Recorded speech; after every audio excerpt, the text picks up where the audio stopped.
Welcome back to FluffyK, humies! Today's Power Klore is about them Aeldari pansies. Some Aeldari saw the corruption of their people for what it was, abandoning their shining empire and settling upon fertile worlds at the edges of the empire. These would come to be known as exodites.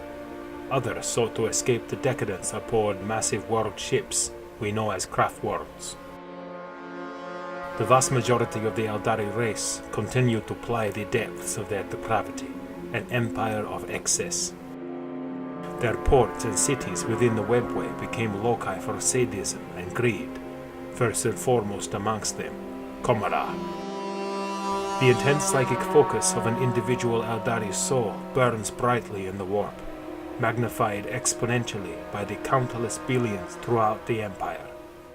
The overabundance of emotion and thought bent towards excess began to coalesce within the shifting tides of the Empyrean as the dark reflection of the Aeldari's moral corruption began to form. Within the ocean of raw energy that is the warp, all thoughts and emotions swim together, feeding and empowering each other until they may attain a mind of sorts.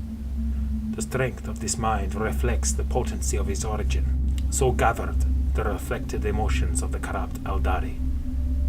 A new warp entity began to manifest, suckling in the depravity of an entire race, until it burst into being. The great enemy, Slaanesh, dark prince of the Chaos Gods, she who thirsts, was born.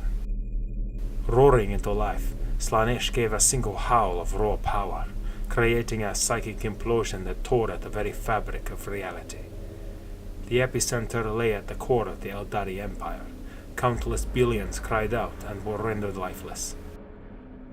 The call of Slaanesh literally drew souls from their bodies as the nascent god feasted.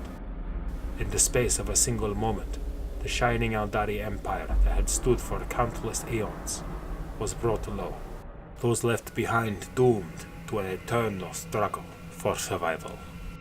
The pulsating afterbirth of pure chaos left in the wake of this calamity became known as the Eye of Terror.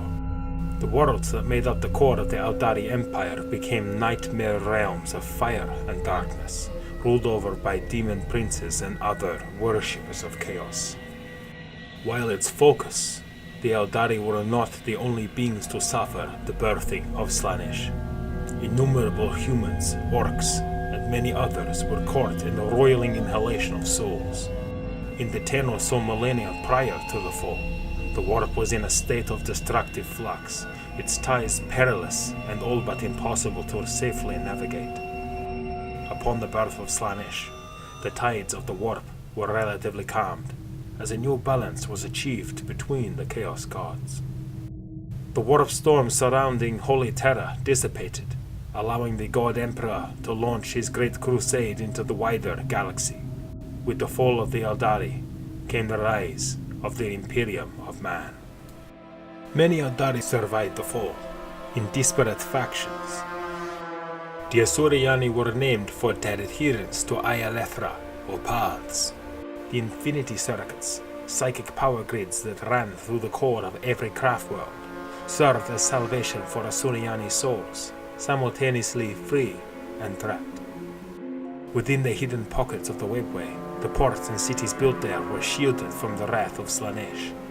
The inhabitants here, named Drukhari, are dark echoes of the Aeldari Empire at the height of their corruption, raiding real space with merciless sadism. Though they laugh mirthlessly at the plight of the victims of the fall, they secretly know that despite their best efforts, their souls will ultimately be claimed by the great enemy. A unique faction of Aeldari emerged after the fall. My captor hosts, the Harlequins. Traveling between the disparate Aeldari remnants, troops give performances to tell the warning tale of the fall. For the Harlequins, war is an art form brought on in the name of their patron deity, Kregarak, the Laughing God. Recently, whispers of a new kindred have arisen, those who worship the newly formed Aeldari god of death, Inyad. Rumored to be called Inari, the Harlequins speak of their extremism and dedication to freeing the Aeldari from the threat of the great enemy for all time. Thus end my findings on the Ancient Aeldari. May they aid our own understanding of the nature of the immaterium and stave off a similar fate ourselves. The Emperor protects. Inquisitor Czevak out.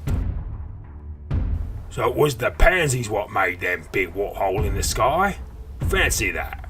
Wonder what we'll learn next time. If you like this Power Klore, make sure you subscribe to FluffyK to keep up to date. Signing out.